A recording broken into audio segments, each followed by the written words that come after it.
Senhoras e senhores, boa noite. A Faculdade de Direito de Contagem tem a honra de receber e dar boas-vindas a todos nesse último dia da nossa Semana Jurídica. Fomos prestigiados por palestras incríveis e hoje teremos a honra de receber o nosso último palestrante para darmos continuidade aos momentos especiais de reflexões, aprendizados e integração acadêmica.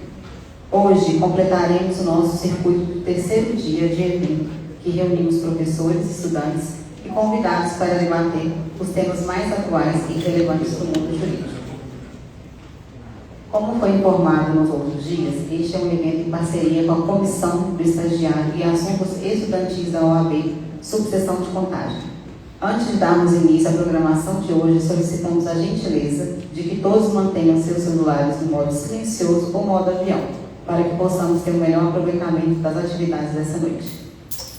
Para darmos início ao terceiro e último dia de evento, convido para compor a mesa as seguintes autoridades: o diretor da Faculdade de Contagem, professor Luiz Moreira, e presidente da mesa desse evento.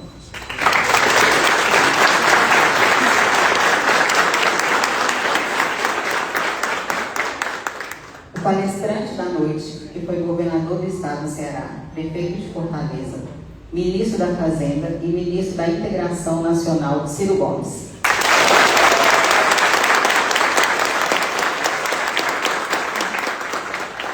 A vice-diretora da FDCOM, professora Daniela Avelar.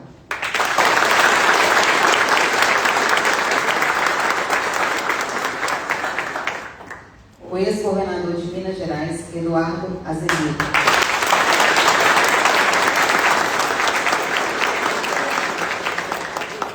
A coordenadora da FDCOM, professora Kênia Ferreira.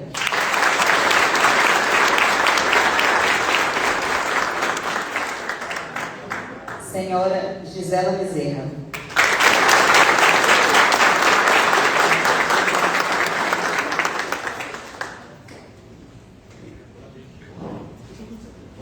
Registramos e agradecemos a presença de todos os alunos, professores Graziele Martins, Lucas Guerra, Rayane Costa, Rubens Macedo, autoridades e convidados que prestigiam esse evento. Registramos ainda a presença do presidente da Comissão do Estagiário e Assuntos Estudantis da OAB, Subseção de Contagem, Dr. David Silva, presidente da Comissão de Direito Constitucional da OAB Contagem, Lucas Van der Bomen, e o Matheus Oliveira.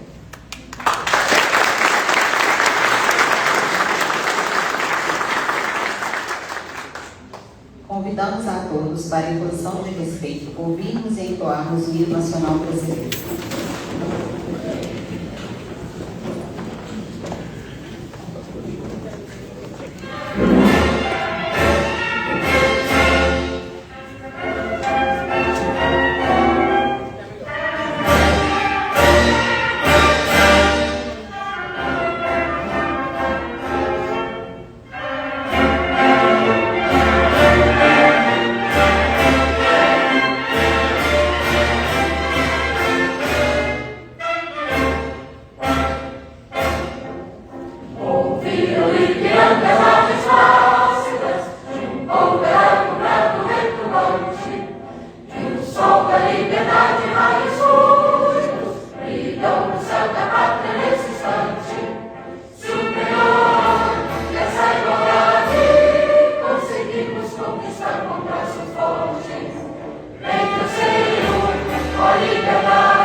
Agora passo a palavra para o diretor da Faculdade de Direito de Contagem, professor Luiz Moreira, para a condução dos trabalhos nesta noite memorável.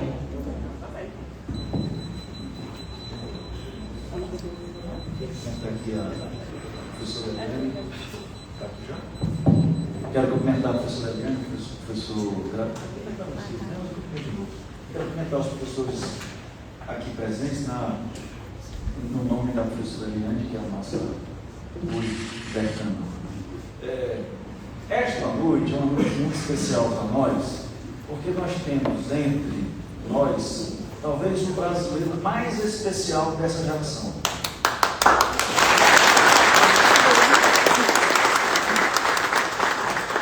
Eu moro em Minas Gerais desde 1997. Eu vou fazer uma coisa biográfica para vocês entenderem a dimensão dos Ciro Gomes para o Ceará e para o Brasil. Quando eu vim fazer mestrado, eu tive minha filha, o Arthur, quero lembrar também a Sabrina, o doutor Sabrina, o doutor Rodolfo, muito cumprimento as pessoas da Faculdade de Contagem e aquelas pessoas que estão aqui para acompanhar o Ciro. Mas quando eu vim morar aqui em 1997, eu vim morar em Belo Horizonte em 1997, porque em Fortaleza não havia mestrado em filosofia. Fortaleza era praticamente, na época, uma vila de mais ou menos 1 milhão de habitantes, que tinham uma expectativa de futuro com a ascensão do doutor Ciro Gomes e do governador Tasso Gereissati ao poder. O que era o Ceará? Era um estado que tinha um litoral inexplorado. Fortaleza vivia com perspectiva de falta d'água, foi ele que resolveu definitivamente o problema de fornecimento de água em Fortaleza. Em 100 dias esse cara construiu um canal de mais de 100 quilômetros. Como é que ele fez? Disseram assim: é impossível fazer um canal. Presta atenção, uma cidade que hoje tem 2 milhões e 500 mil habitantes, que é a 4ª maior do Brasil, ficaria sem água. O que aquele governador, o que ele fez? Ele dividiu o canal em 10 partes e disse: se virem, entregue cada uma dessas partes em 100 dias. E foi feito. Então, por que eu vim fazer mestrado em filosofia aqui? Porque não havia no Ceará. Antes do Ciro Gomes ter a oportunidade, pelo voto popular, de implantar um modelo de gestão baseado em métrica, de não apenas não roubar. Você vê, o Ciro não tem nenhum processo de corrupção, nem nada, de improbidade administrativa, nada. Não é que ele não rouba e não deixa roubar.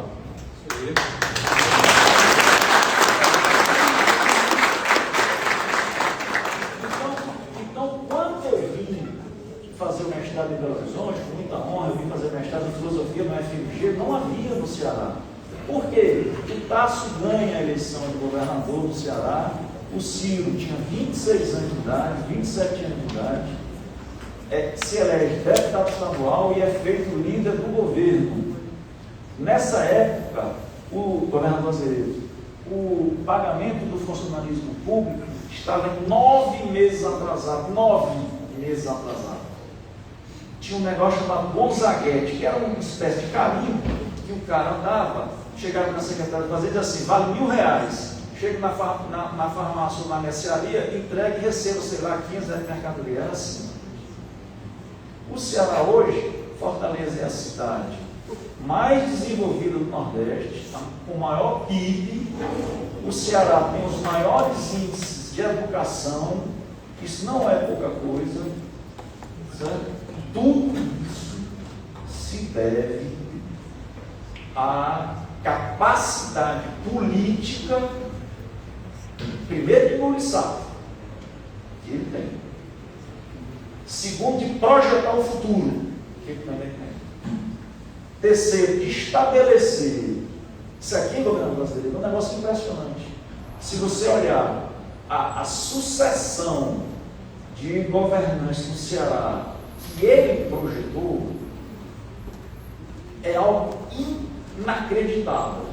Não houve ruptura política, não houve ruptura administrativa que fez com que o Estado, Mariana, que era, vocês lembram disso, quem não lembra, põe no Google, que era apresentado como um Estado que sediava calangos, ou seja, era vítima da seca, e vítima da seca vivia esse negócio de carro-bomba, carro-pipa, de venda de voto.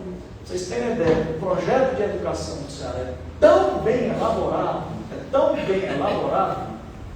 que não há indicação política para chefiar as escolas do Ceará. É preciso um curso de qualificação para quem quiser ser gestor. Quando ele assumiu, o Ceará era notório com mortalidade infantil. Ele, rapidinho, em um ano e meio de governo, ganhou o prêmio na ONU e reduziu drasticamente a mortalidade infantil. Então, o que é que nós estamos falando? Aqui um detalhe. Enquanto hoje é relativamente moda uma composição plural na mesa, então nós temos aqui o mesmo número de mulheres e de homens, acho que nós temos até mais mulheres que homens nesta mesa. O Ciro dividia, já naquela época, né, o jovem prefeito, depois o jovem governador, colocava em paridade homens e mulheres na gestão pública. Então não é de gogó, não é de goela. Certo? Então o que é que nós... Eu até me emociono falar isso, que é o seguinte, quando a gente tem a oportunidade de ter entre nós uma figura que é absolutamente comum do Ciro Gomes. O Ciro tem raiva, não omite. Você vê, sabe o que ele estava dizendo para mim aqui? Eu falei assim, ó, tem uma orientação aqui de filtrar as perguntas. Ele falou, não, pode abrir as perguntas. Então, quem é o Ciro Gomes? O Ciro Gomes é alguém altamente trabalhador, altamente dedicado em tudo que faz, altamente estudioso, e outra coisa, sabe qual é uma das preocupações nossas, daqueles que gostam do Ciro Gomes, pessoa física, é que o Ciro renunciou a 3 ou 4 aposentadorias. O Ciro podia ser aposentado como prefeito, deputado, governador, deputado federal, deputado estadual, e ele renunciou. Outra coisa, pergunta, o Ciro Gomes tem algum filho ou filha na política? Algum filho que poderia seria legítimo? Mas não, o Ciro, prefeito ou governador do Ceará, sequer ocupava o palácio. Para quê? Para não transmitir aos parentes, aos filhos e aos parentes próximos ou distantes que o poder o teria corrompido, ainda que de modo direto. Este é Ciro Gomes. Certo? Então, qual é a perspectiva para o Ciro aqui? Discutir o que ele trabalhou a vida inteira com brilho. O Ciro tem a maior nota, presta atenção, eu sou da mesma faculdade dele, da Federal do Ceará, da faculdade da Federal do Ceará. O Ciro Gomes tem a maior nota, a maior média geral da história da Faculdade de Direito. O Ciro trabalhava numa das grandes empresas brasileiras, ganhava um salário altíssimo, e uma vez disse que tinha até vergonha de dizer quanto é que ele ganhava, e ele abdicou desse emprego para fazer o que é a paixão da vida dele, que é projetar o futuro do Brasil. Então, não vou dizer para não dizer. Ela na época do. Me permitir para ir brigar na rua contra o impeachment da Dilma. Eu me odeio. Então, este é esse ponto. Então, qual é a palestra de hoje? Discutir sobre o viés jurídico, político e econômico do futuro do Brasil. Isto é, o Ciro manda cartas para o futuro, pavimentando o presente. Este é o Ciro Gomes.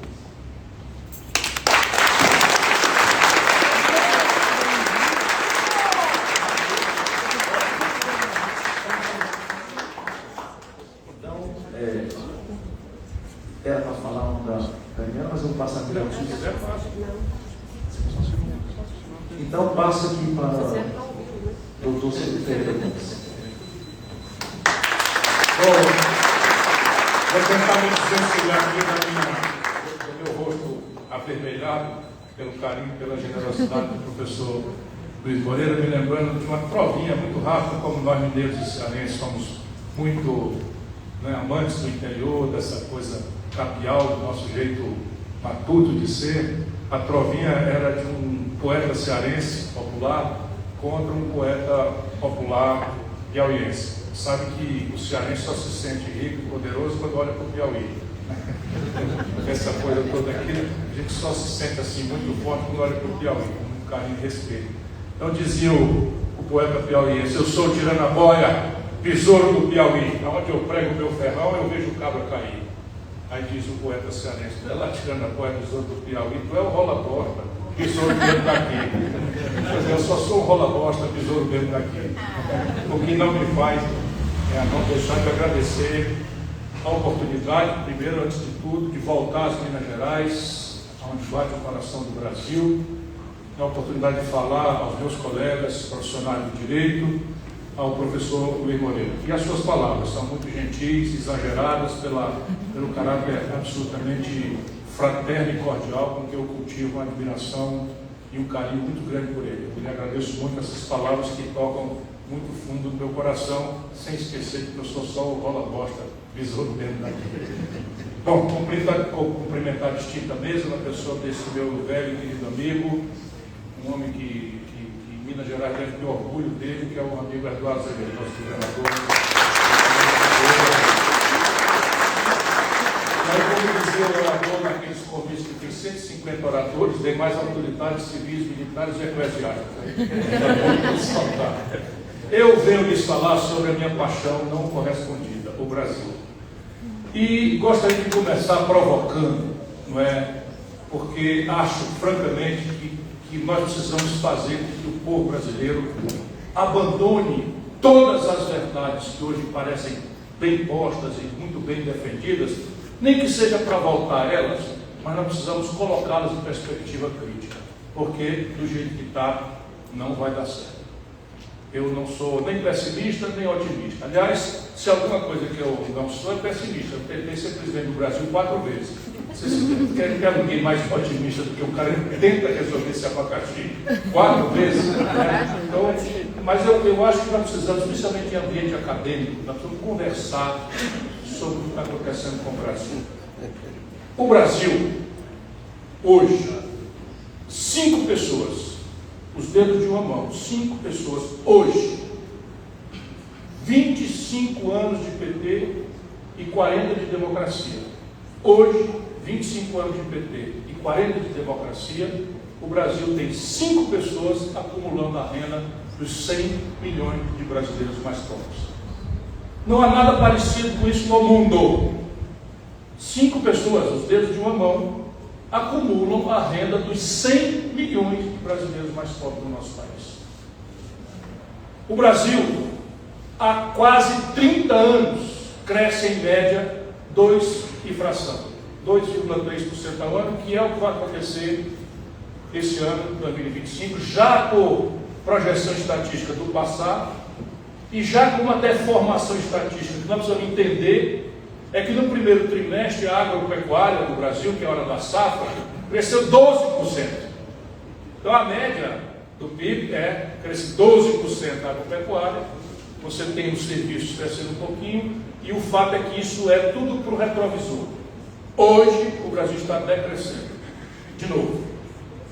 Isto não é um acidente, isso é a regra dos últimos 20 anos no Brasil.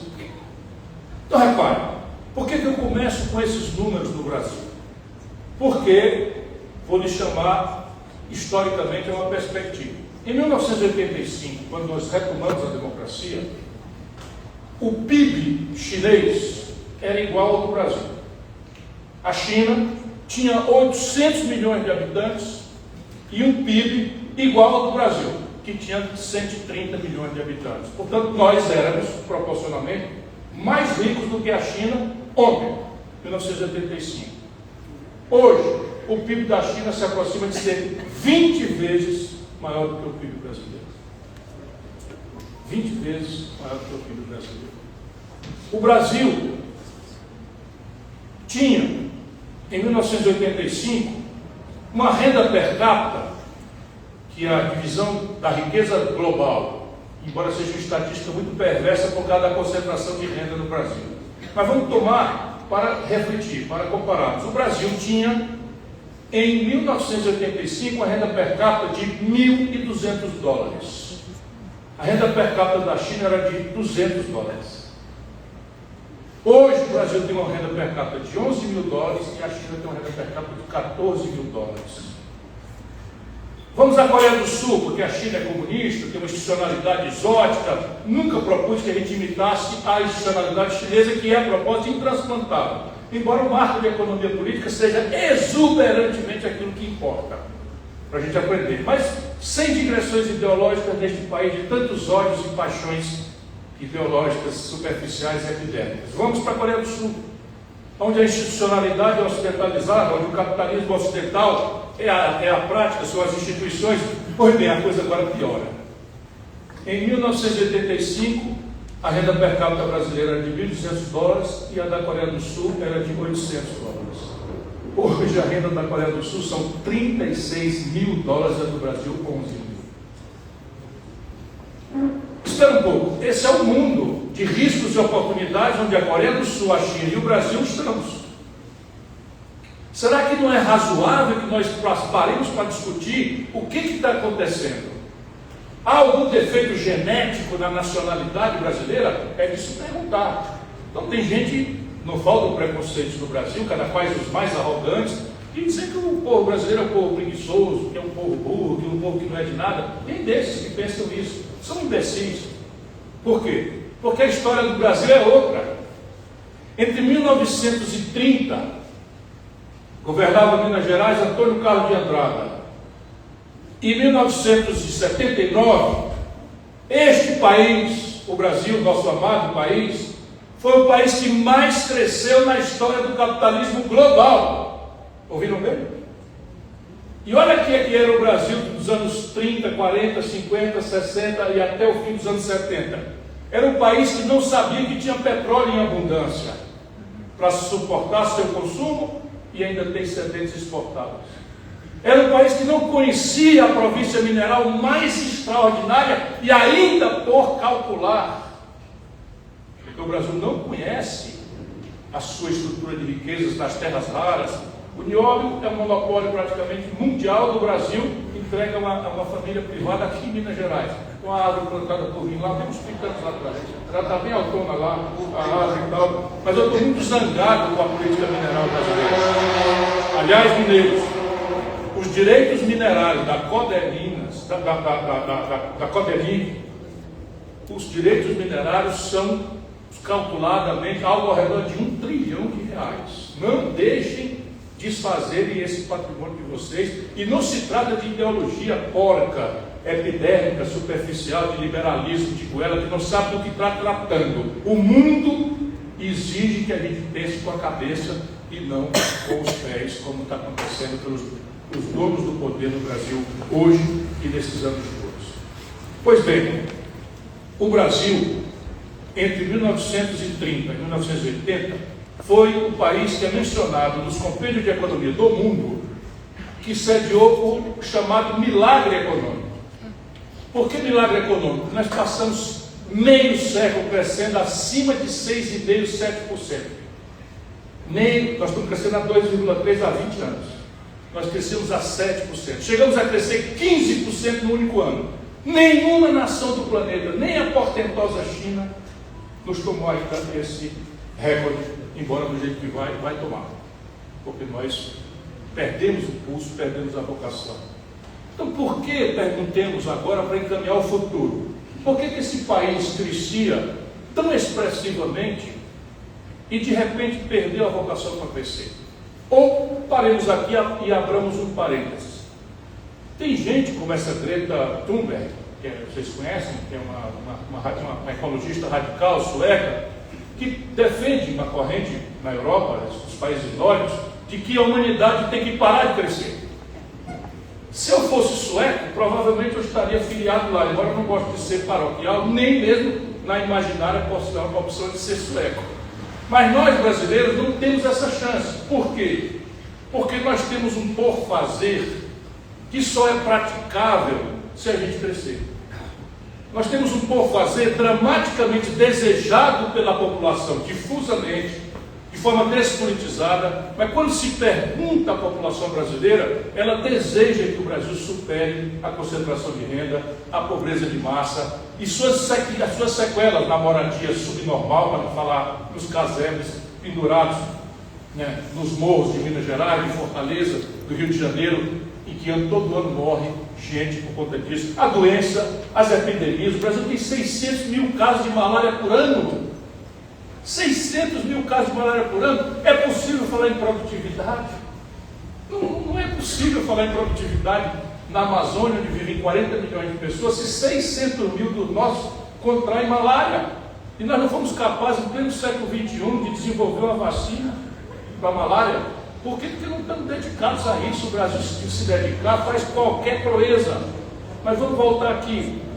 O parêntese que eu queria abrir é: não há solução para a distribuição de renda fora do ambiente de crescimento. E há os únicos experimentos onde se conseguiu produzir distribuição de renda em ambiente de estagnação econômica foram episódios de genocídio, de morte e violência.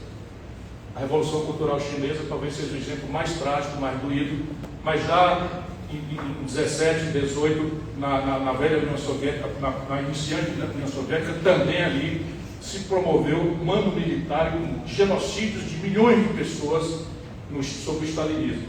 Fora disso, só é possível, dentro de ambiente pacífico, que é o que nós aspiramos, desejamos, não é? Que nós possamos produzir distribuição de renda em ambiente de expansão da renda. Por quê? Porque a expansão da renda não significa subtrair nada de ninguém. Significa repartir o adicional obtido coletivamente, e isso pode ser induzido, e no caso brasileiro e mundial, sempre se induziu, pouco importa a retórica. Fecha parênteses. Então volto à obsessão que eu tenho por essa questão do desenvolvimento e do crescimento. Crescimento, desenvolvimento, não é consequência fatalista do acaso. Os liberais, que deram uma contribuição para a humanidade inestimável, que é o liberalismo político, essa ideia da pluralidade, essa ideia do respeito à diferença, essa ideia da liberdade de expressão, essa ideia do sufrágio universal, do voto igualitário, homens, mulheres, pobres, ricos, etc. Isso tudo é um legado extraordinário que nós temos que tributar ao pensamento liberal, do ponto de vista político. Porém, lá os revolucionários franceses, Montesquieu, Voltaire, Rousseau, quase todos passaram pela guilhotina na sequência desse idealismo e tal. Quem sou eu para sofrer as poucas coisas que sofro, né? Aqui nem de guilhotina eu sou ameaçado, por enquanto. A não ser a trucidação moral que a máquina de propaganda do PT canalhamente faz diariamente. Mas enfim, voltando aqui ao raciocínio, que eu fiz uma digressão só para fazer uma piadinha comigo mesmo. Mas repare, o crescimento econômico de uma nação não tem resposta do caminho liberal sob o ponto de vista econômico. E hoje isso é agudamente verdade. Eu tento lhes demonstrar pela teoria, por uma formulação o mais simples possível, mas por um exemplo extremamente caloroso que nós estamos assistindo desavisadamente, porque a propaganda de lado a lado está nos atrapalhando de entender um exemplo prático, concreto, chocante, explosivo, que eu já reproduzo para vocês. Mas basicamente, vamos lá, a teoria. Qual é a ideia liberal do desenvolvimento, sob o ponto de vista econômico? É basicamente a seguinte: eu hoje fui transformado de cidadão em consumidor. Isso não é trivial, isso é uma novidade dos últimos 25 anos. Então nós, a minha geração, né, éramos cidadãos. E a nossa busca ansiosa por felicidade, e é para isso que nós estamos na vida, porque a gente se dedica a pensar, não, o que eu estou fazendo na vida? Estou buscando ser feliz. Não precisa ser consciente, mas é disso que se trata. Nós estamos na vida querendo ser felizes. Pois bem, na minha geração, na geração de 25, 30 anos para cá, ser feliz era um ambiente, era uma busca ansiosa, fugidia, mas era uma busca no ambiente espiritual. O que eu tenho repetido? Era a insurgência revolucionária para muitos de nós. A luta pela redemocratização, a luta pela anistia, não esta daí, mas a que trazia de volta os brasileiros exilados pelo golpe de 64, a luta pela eleição direta, a luta, enfim. uma série de lutas que nós traçávamos, nós tínhamos uma crença, uma abastança felicitante. Nós acreditávamos no movimento estudantil que éramos capazes não só de derrotar a ditadura, mas de mudar o mundo. E acredito que isso era extremamente felicitante. Nós passávamos ali horas nas assembleias discutindo com profundidade, dedicação, suporte técnico, teórico de Marx, Lenin, de Gramsci, não sei o que e tal. E quando acabava aquilo, a gente ia para a festa. Eu nunca fui chegado, mas a turma que era chegada fumava um negócio lá e tal, e a música corria. Isto era muito felicitante. Modernamente, a felicidade não é mais assim que se busca. Nem na compaixão, nem no amor romântico, nem na poesia, nem na insurgência revolucionária. Ser feliz hoje, pensemos, é quanto de uma expectativa de consumo dramaticamente excitada por tudo quanto é de buraco que a gente carrega na cabeça, outdoor, rádio, jornal, televisão, internet, compre, compre, compre, é o bom, é o bonito e barato, e eu só sou feliz se eu acessar esse padrão de consumo que eu conheço com a renda apertada que eu tenho. Esta é a explicação de toda uma geração de frustrados que hoje vive e que é presa fácil nas nossas periferias do crime organizado.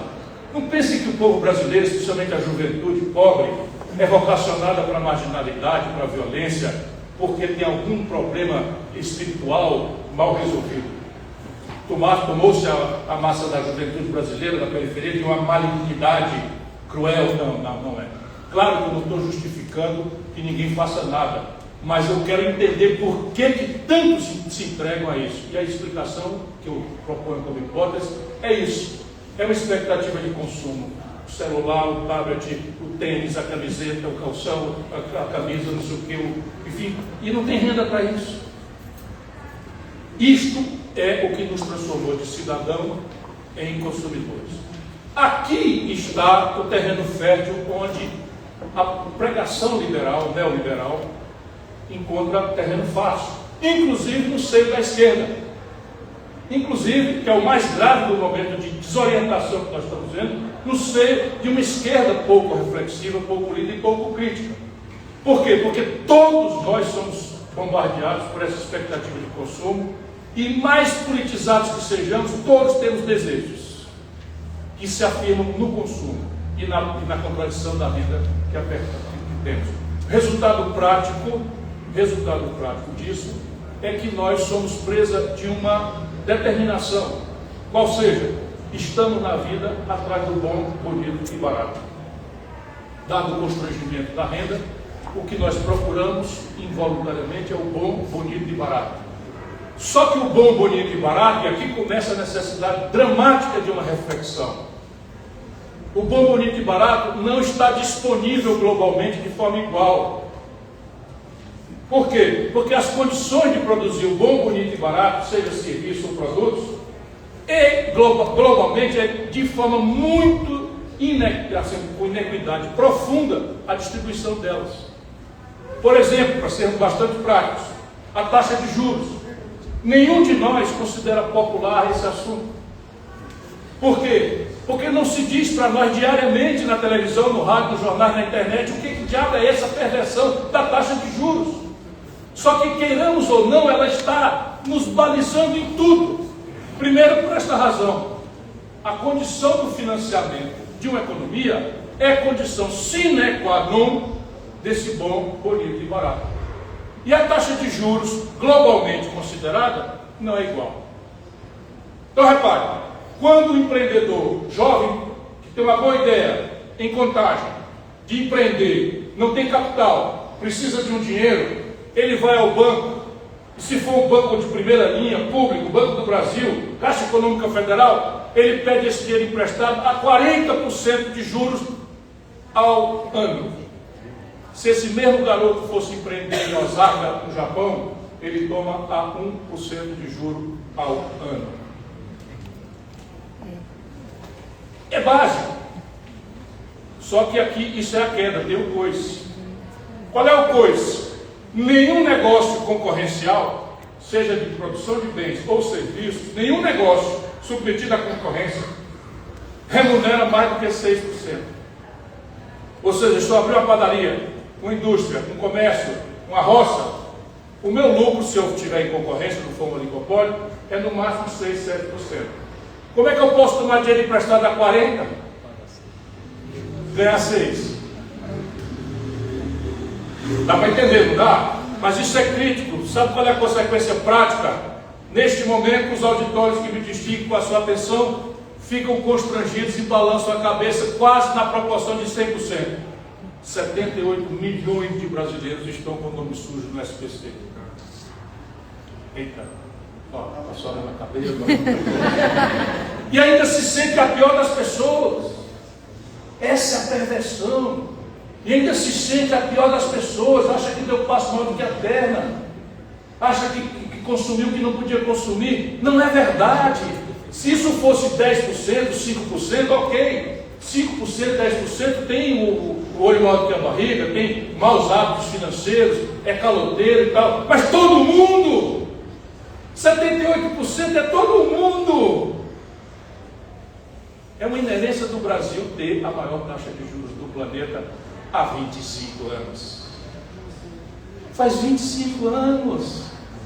A democracia que nós construímos, o progressismo que nós construímos, de PSDB a PT, passando pelo puxadinho do PT, que é o meu partido, o PDT, todos somos cúmplices disso, porque nos rendemos à hegemonia real do poder brasileiro, que foi transferido do poder político, que se desmoralizou no Brasil.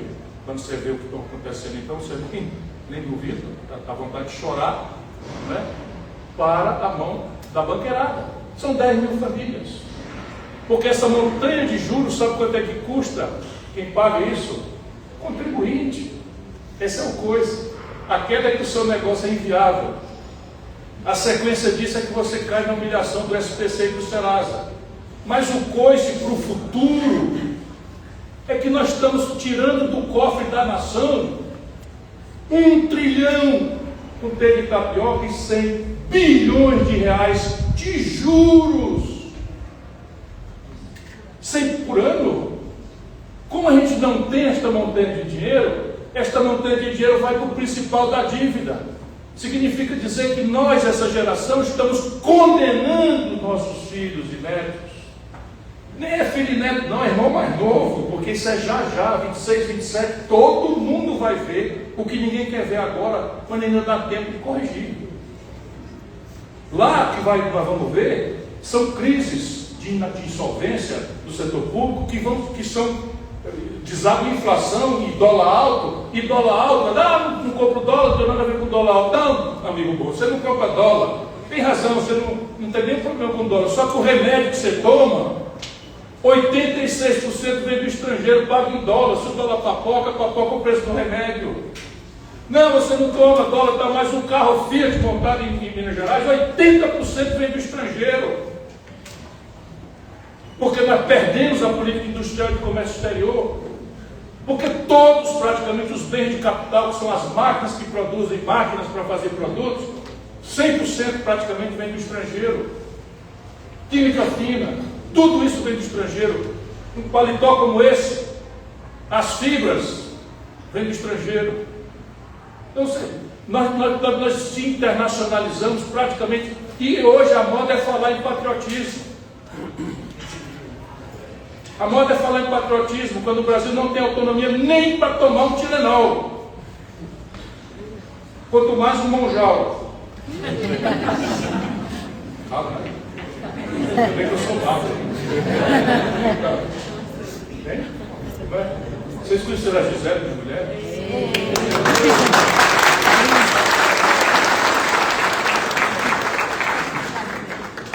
Voltando aqui, estou vendo aqui para trabalhar, vai dar folga. Então vamos lá.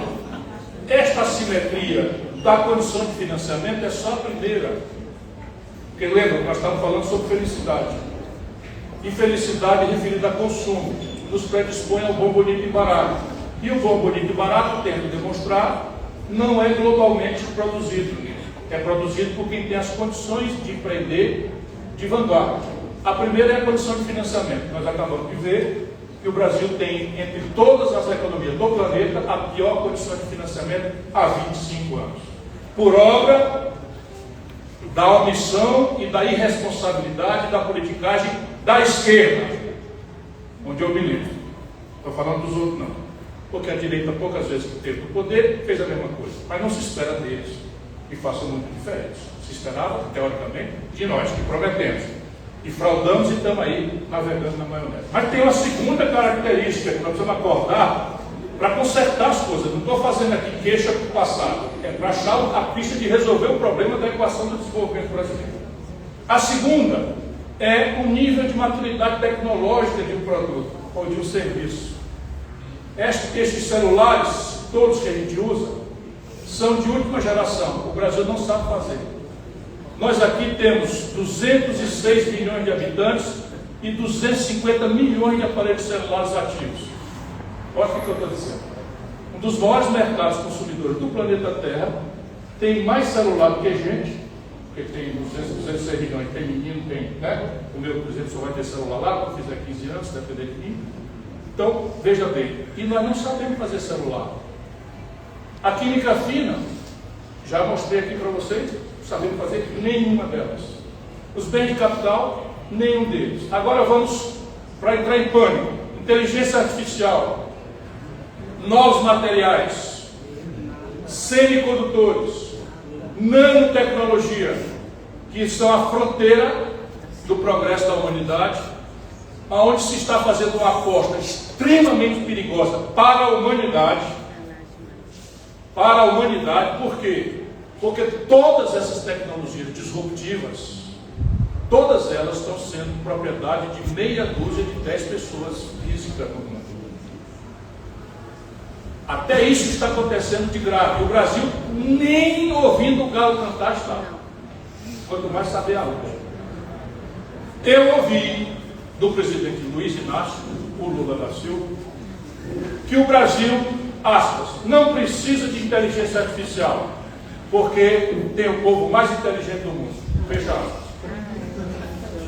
Vocês eram para ter dado uma grande gargalhada. Eu entrei em pânico.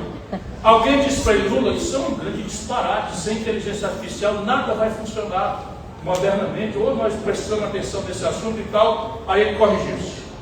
Mais ou menos 15 dias depois disse, eu já chamei os cientistas do Brasil, aspas, exigi deles para junho, já passou, uma inteligência artificial brasileira que saiba falar português, fecha aspas. É assim. Vocês olhem, inteligência artificial é uma questão, não é o seguinte, você pegar o chat GPT e perguntar de que cor é a camisa do Pateta, o colete da camisa do Pateta da Disneylândia. Até pode perguntar isso que ele vai responder. É outra coisa. A inteligência artificial generativa é uma coisa absolutamente grave. Daqui a pouco, se você instrumentalizar com prompts corretos, um instrumento de inteligência artificial com a obra de Machado de Assis, você vai poder pedir uma obra original do Machado de Assis, nova. E ela vai escrever um romance novo, tal qualmente escreveria Machado de Assis. Música, enfim.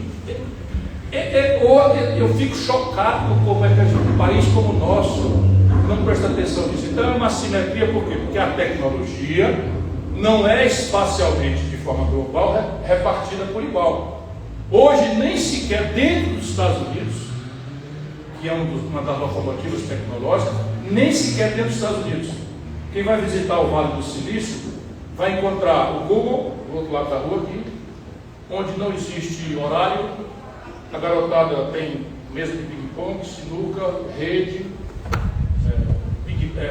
videogame, etc, etc, e é pago para ficar ali e ter um insight, uma ideia. Atravessa a rua, tem um dogão, um trailer, um mexicano vendendo qualquer coisa, e aquele ganha 150 vezes o que esse ganha do outro lado da rua. Porque a distribuição do domínio tecnológico não é mais, nunca foi, mas não é dramaticamente, está cada vez pior, globalmente dividida de forma igual. E o Brasil tem um retardo tecnológico de mais de 3 gerações em relação à conta mundial. 3 gerações. Então repare, você quer fazer um trabalho da faculdade, escrevendo naquele tipo de máquina que no passado você datilografava aqui, com aquela do QWERTY, e aí, como a piada diz, já saía impresso aqui do, né? Tipo máquina de escrever. Você sabe o que é isso? A esmagadora maioria das pessoas não sabe o que é. Pois bem, eu comecei a advogar, batendo minhas petições na máquina de escrever. Quem é que quer trabalhar com a geração atrasada? Quem é que topa ter um computador 486? Vocês não sabem o que é isso. Pois é, então, por mais inconsciente que seja, o domínio tecnológico de ponta é o que está na decisão do consumo. Globalmente, porque a única coisa que está globalizada é este padrão de consumo sofisticado, é o bom, bonito e barato. O Brasil está atrasado tecnologicamente de forma extensa. Então, estamos estrangulados do financiamento, estamos anacronizados do ponto de vista do padrão tecnológico. E terceiro, e por esta, Karl Marx não esperava, mas também Adam Smith não. Tanto o socialismo quanto o capitalismo turbo. É a capacidade da escala de ser um novo dumping. Não quero ser chato, vou explicar para vocês. É assim, um bem ou serviço produzido em gigantesca quantidade é mais barato o preço final do que custa produzir a mesma coisa ou o concorrente em pequena quantidade. A gente sabe disso no mercado. Chega no mercado, você vai aí, freguês, a banana está boa hoje. 3 é R$2, 7 é R$3. Né? Quanto mais você comprar, mais barato vai ficando por unidade. Isso é o que os economistas chamam de ganho de escala. O que acontece? Os comunistas chineses, enquanto o Ocidente fala besteira, discute bobagem e arbitra suas contradições, os chineses descobriram o seguinte: se eu fizer as coisas que eu pretendo fazer em gigantesca quantidade, o preço final disso vai ser tão mais barato do que... Quem é o Gael, meu filho? Não, meu filho assistindo minha palestra.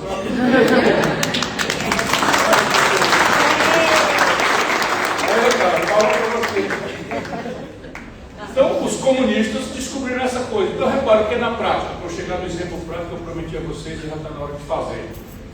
Um aço plano, que é um semi-elaborado, Minas sabe o que eu estou falando, então, pelo menos os mineiros, belgas mineiros e tal, né? Um aço plano é um produto semi-elaborado. Pois bem, o chinês está produzindo em tal violenta quantidade que o preço final da tonelada de aço plano chinês chega nos Estados Unidos mais barato do que custa produzir, mais 100% de tarifa.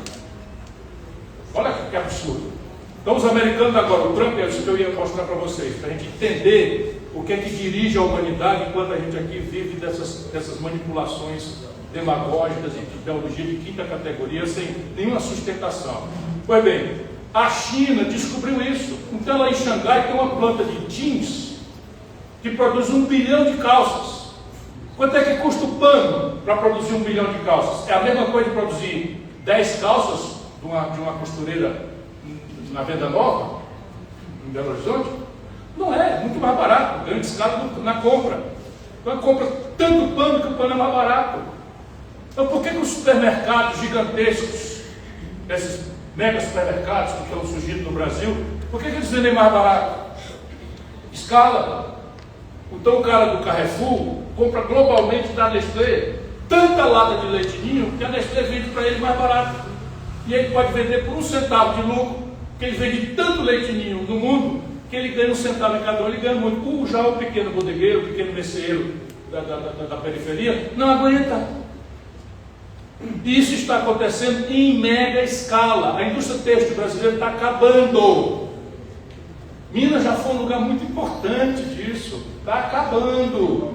A indústria moveleira do Brasil está sendo liquidada. A indústria diótica do Brasil acabou. Para resumir, o Brasil tinha 30% do PIB industrial em 1985, quando começou essa brincadeira, e hoje nós temos 11% do PIB brasileiro industrial. É a maior dizimação de indústria da história do capitalismo mundial, praticado por nós, os democratas e populares e progressistas de goela desse país. Então veja bem, aqui está o arremate.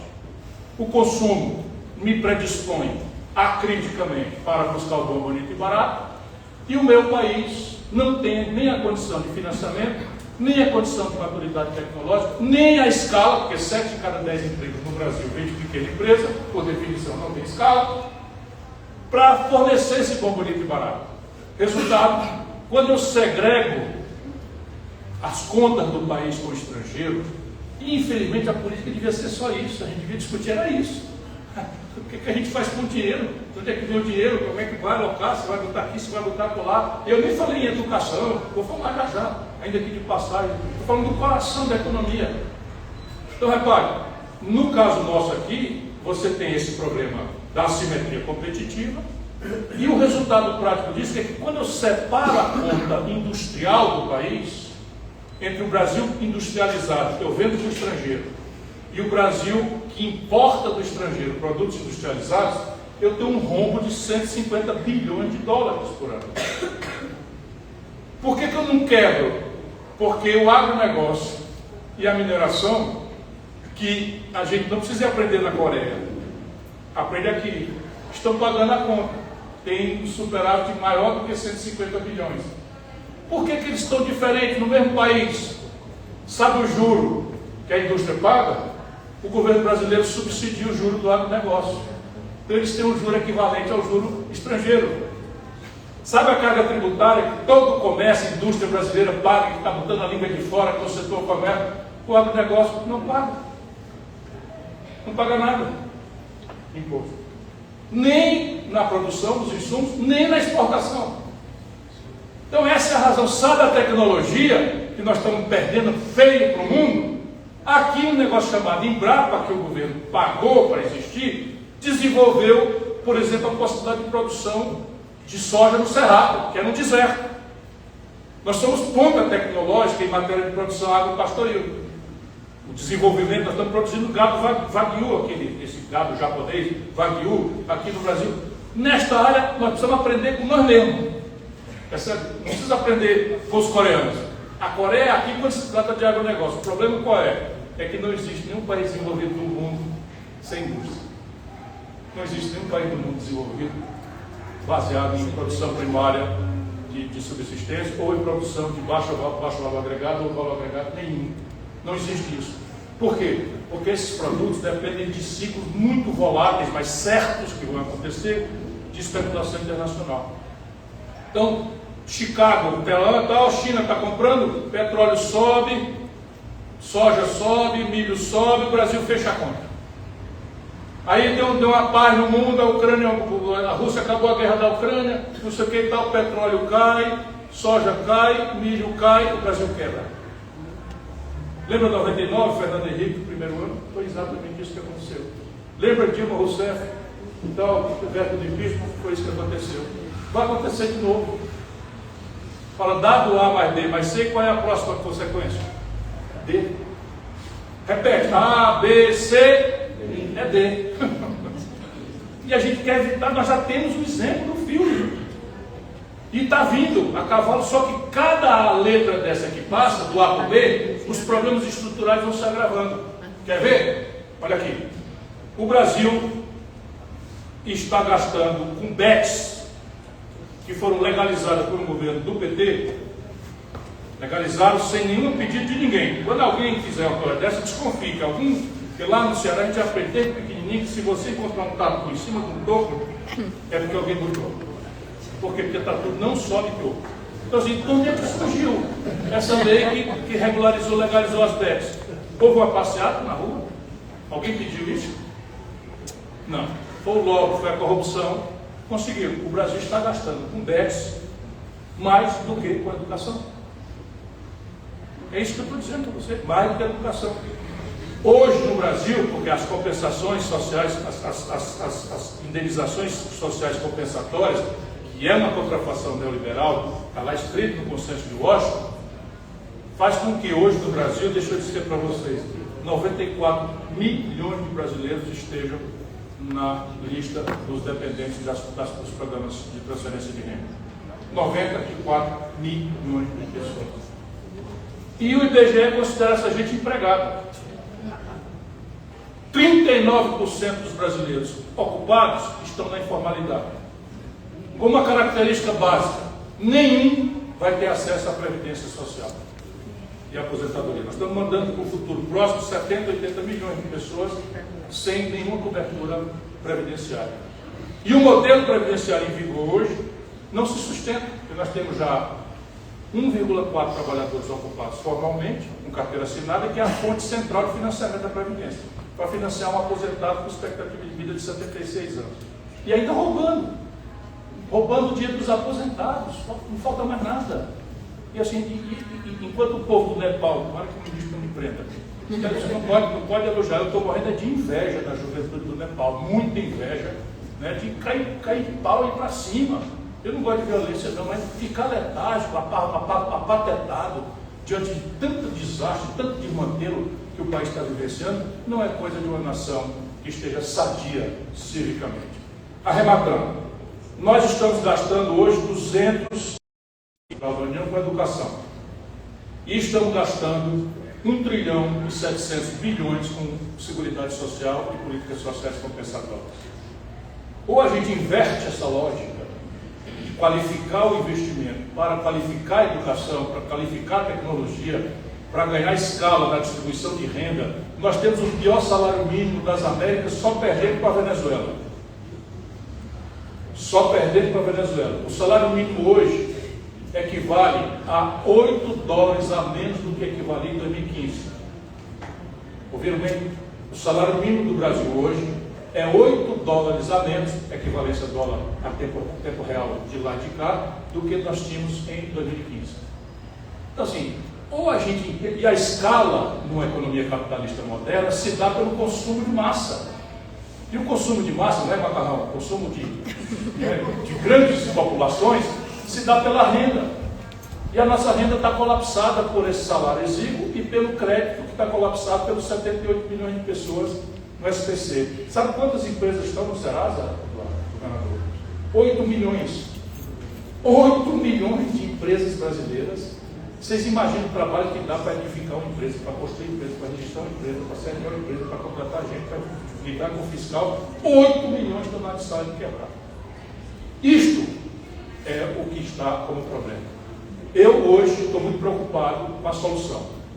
Sempre achei, porque quando eu faço uma reflexão como essa, cada passo eu quero crer que está com a semente da solução. Né? A solução do Brasil é superar o atraso tecnológico, sim, ganhar aqui potência, nada que nos dispense de reespiritualizar nossos filhos para saírem desse equívoco que é o consumismo como ideal de felicidade.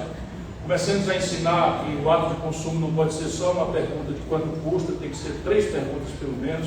Quanto custa é a primeira, porque sempre haverá necessidade de ser parcimonioso, a vida é dura e continuará sendo dura, mas não custa nada a gente ensinar para os filhos, e até nós mesmos nos colocarmos, a fazer uma segunda pergunta. É a quem aproveita o meu ato de consumo comunitariamente. Aí eu posso comprar uma coisinha menos ajambrada, mais mal ajambrada, menos fascinante, menos mais cara até um pouco, porque aquilo gera uma renda para o meu comunitário. E isso está acontecendo em alguns lugares mais avançados do mundo. E o terceiro é se o meu ato de consumo é amistoso com a natureza na origem e no rejeito. Muito melhor do que fazer apologia de ambientalismo de goela, esse que dominou o Brasil, esse papo furado leve. Aí você tem um problema, vamos lá. Tem uma linha imaginária, eu vou terminar, me apaixonei pelo altiplano. Tem uma linha imaginária aqui, no mar, no Atlântico. Desse lado aqui é o mar territorial da Guiana, a antiga Guiana inglesa. E desse lado aqui, dessa linha imaginária, é o Brasil. Roraima, um dos estados mais pobres do país. Amapá, um dos estados mais pobres do país. Pois bem, aqui a Guiana está crescendo a 20% ao ano, porque está explorando o petróleo da margem equatorial. Aqui, mesmo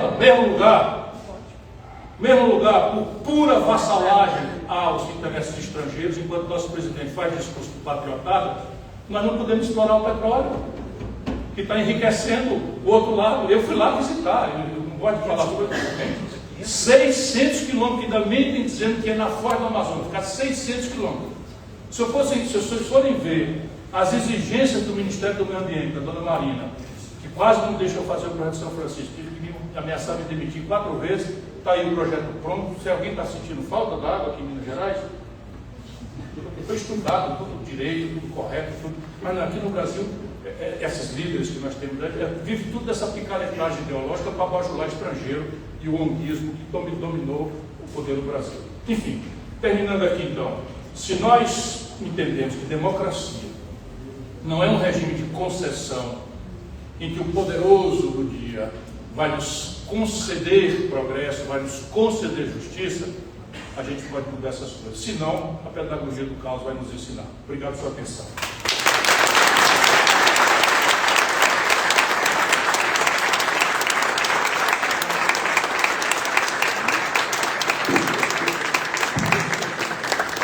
Não, a gente precisa de você, irmão. Tamo junto. Nós estamos juntos, eu não quero mais importunar os eleitores.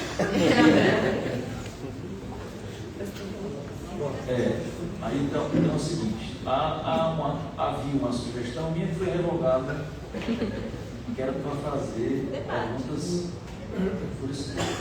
Então vamos fazer o seguinte, 5, 6 perguntas. Então vamos começar aqui logo. Vamos começar aqui logo. Peraí, então, das pessoas Rayane e Kênia ficam só um, ok?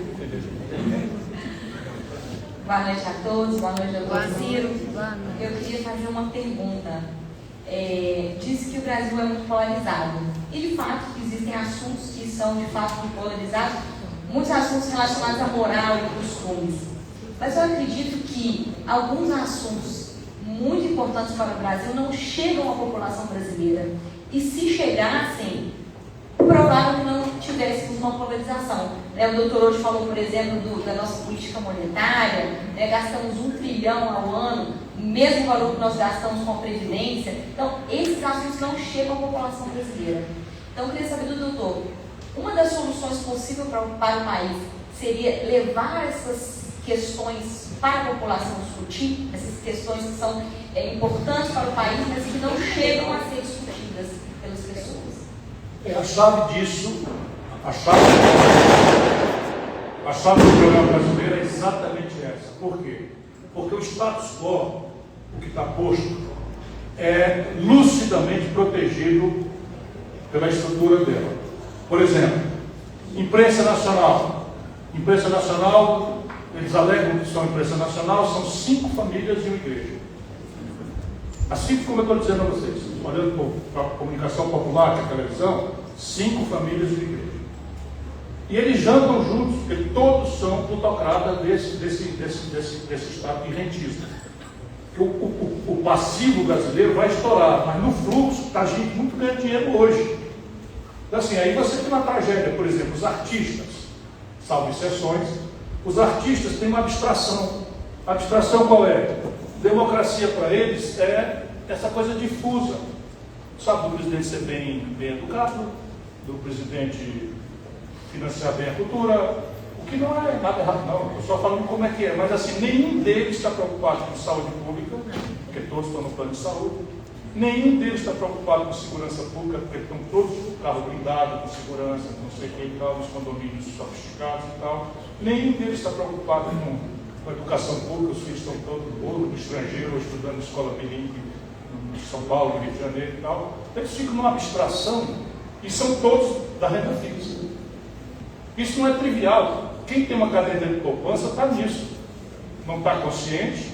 A rentabilidade da caderneta de poupança, 6% ao ano, não é nada. Os bancos estão pagando na renda fixa 115%, 120% da CDI.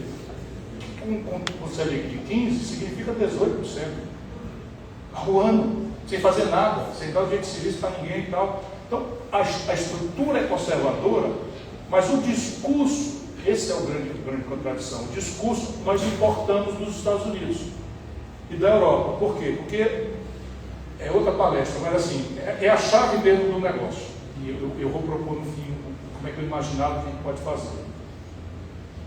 A Europa fundou o neoliberalismo ali no princípio dos anos 80, como uma resposta objetiva, não é um palavrão, uma resposta objetiva a uma contradição. Qual era a contradição? Isso é útil para eu repartir com vocês. Qual era a contradição europeia naquela data? Eles eram o território da Guerra Fria. Então não existiam os os mísseis intercontinentais, os mísseis eram de alcance médio. Se fosse lá em Fortaleza, era no PCC anunciando o tempo todo. Se fosse no Rio, era avisando que chegou o bagulho novo. Pode ser que seja mesmo. Pode ser. Então, repare, o território físico da Europa Ocidental e do Reino Unido junto era o tabuleiro de xadrez da Guerra Fria. Então, os líderes intelectuais e políticos, etc., eles pensaram, olha, ou nós desarmamos essa bomba, ou a bomba literalmente vai estourar na nossa cabeça. Daí desenvolveram a social-democracia. Qual era a social-democracia? Qual era a lógica? A lógica era o seguinte: vamos pegar o melhor do socialismo real, que é a igualdade, ou a promessa de igualdade, e o melhor do capitalismo, que é a liberdade, que é a iniciativa privada. Vamos associar os dois e criar um regime misto, que isso deu o nome de welfare state, social-democracia ou estado de bem-estar social. Para financiar isso, que é a superação da desigualdade inerente ao capitalismo deixado solto, eles começaram uma cunha fiscal muito alta. Então a carga tributária começou a 40, 45, 50, 55, 58% do PIB. Deu certo durante os 90, enfim, durante os 50, 60, 70. Por quê? Porque eles tinham uma perna na exploração colonial, imperial. Eles tiravam excedentes da África, excedentes da Índia. A Inglaterra controlava a Índia e a China, uma parte grande da China. Então tira excedentes da exploração colonial, bota aqui dentro para pagar a superação da desigualdade. E a outra era uma solidão tecnológica. Sabe, quem quiser comprar uma televisão tem que comprar alemã, porque ninguém sabe fazer televisão, só alemã. Então essas duas coisas sustentaram durante quase 30 anos o estado de bem-estar social. Surge o Estado chinês, Singapura, imitando. Singapura, Coreia do Sul, Vietnã, que faz um produto sofisticado tecnologicamente, acaba com a morte, acaba com a solidão tecnológica, e a descolonização foi empurrada. A China teve, a Inglaterra teve que sair da Palestina, essa confusão lá na faixa de Gaza, ainda é o mal resolvido problema da descolonização do Reino Unido, ali em 1948. Que é uma coisa que a gente precisa entender para poder se colocar, para não ficar fazendo de novo apologia, citando as pessoas sem deixá-las entender o assunto. Então, o resultado, não deu mais para sustentar o estado de bem-estar social. Inventaram o quê? O neoliberalismo. O que é o neoliberalismo? Desmonta o Estado, desentrama o Estado do domínio econômico, reduz o Estado a uma dimensão mínima, reduz a carga tributária. O que aconteceu? Ganharam as eleições, mas não entregaram, porque a população não aceitava. Daí a Europa atolada numa crise de estagnação, não sabe. Mas a esquerda, que repetiu a mesma esquerda europeia, onde se via o PT e os democratas americanos, o que eles fazem? Eu tenho um pulso humanista igualitário, que não pode mais ser realizado nem no marxismo-leninismo, que morreu com o Muro de Berlim, com a queda do Muro de Berlim, e nem com a negação de que o Estado caro está me tirando a competitividade sistêmica. Inventaram a tal agenda identitária. Eu agora não estou mais preocupado em superar a desigualdade, a miséria e tal. Estou preocupado em afirmar contra discriminações às mulheres, os negros, os quilombolas, a comunidade LGBTQIA+. Só que a soma desses interesses identitários é neoliberal. Porque pulveriza a sociedade, tira da sociedade a noção da superação da desigualdade. O que não quer dizer que a gente não tem que ter uma agenda de equidade, de superação das desigualdades. Como é que faz isso chegar na população? Eu tentei ser presidente, eu tinha que resolver isso na minha cabeça. Qual era a minha proposta? Minha proposta era: eu vou ser claro na eleição, vou propor, era um chá. Vou propor, eu falo, da reforma, não sei o que. Pai, tu está falando do jeito que o povo não entende. Eu sabia o que eu estava fazendo. Alguém vai capturar isso, e isso aí vai me dar uma base de mediação para quando eu chegar lá, eu chamar essas pessoas, olha, vocês vão me ajudar a mediar. E eu vou sistematizar isso como? Fazendo repactuação com os governadores e prefeitos. Que aí eu consigo colocar sobre o parlamento uma força que é única, prevalente sobre os lobbies e os subúrbios. Era por aí.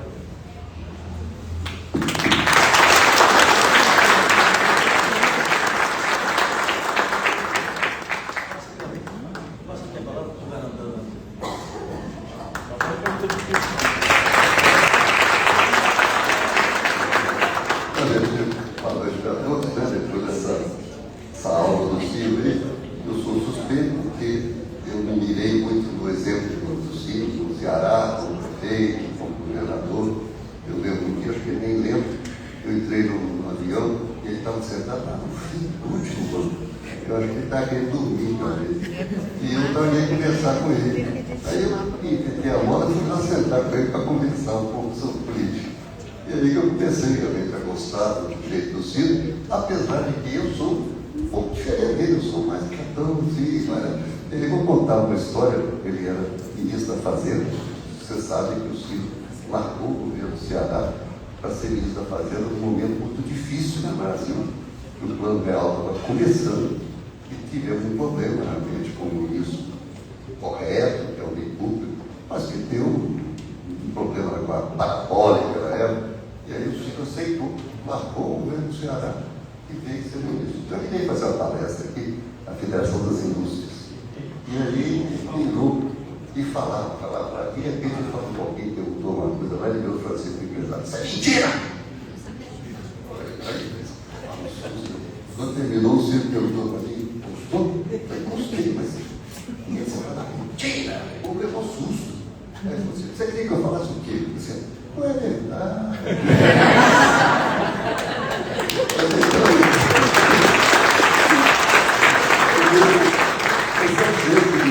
Mas eu vou fazer uma pergunta só, para provocar mesmo, já que você gosta, eu estou contando a história para falar que o jeito dele é esse mesmo.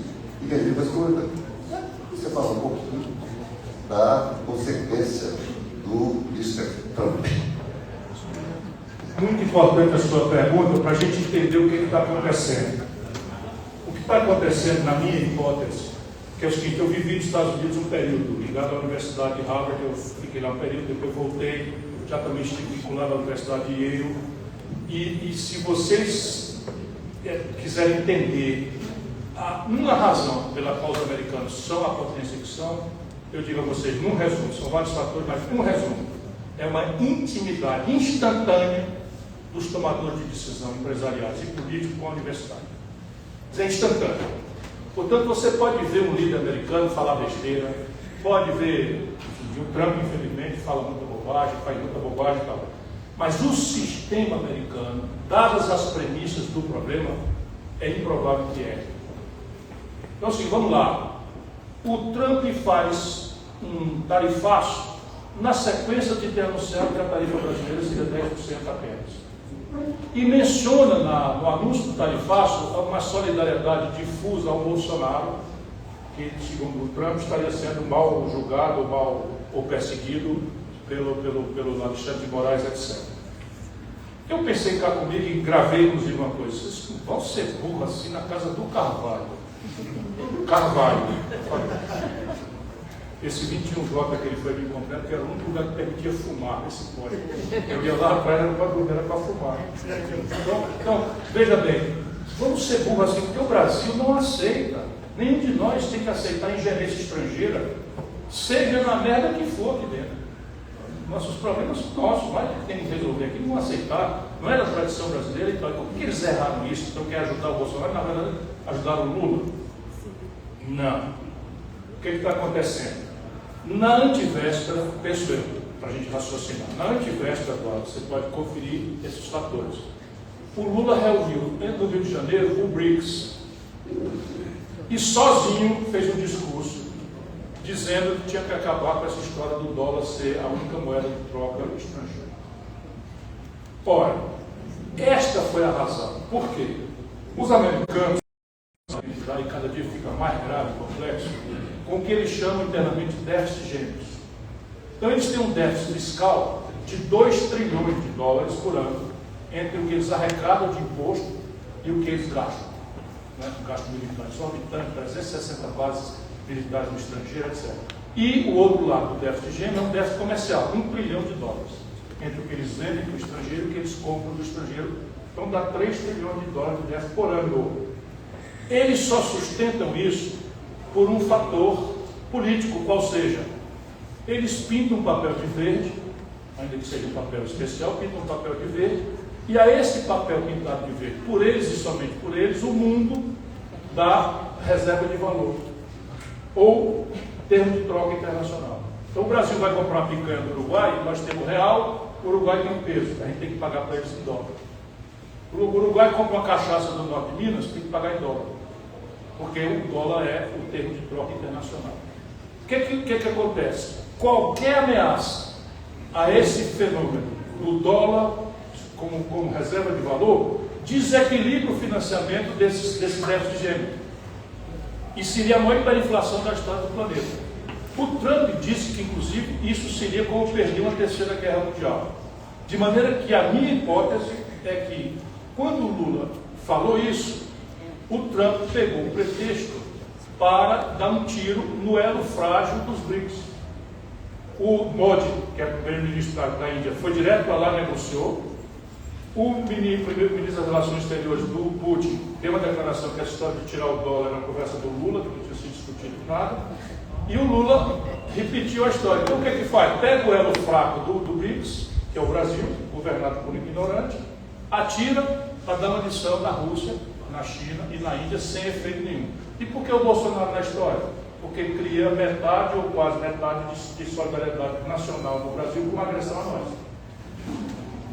Essa é a minha hipótese.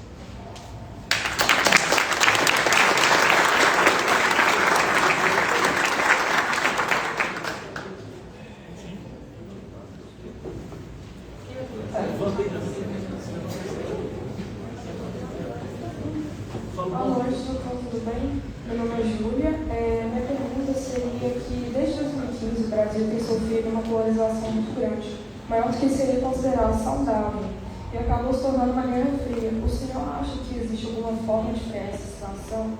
Alguma medida uma medida ser tomada que ajudaria?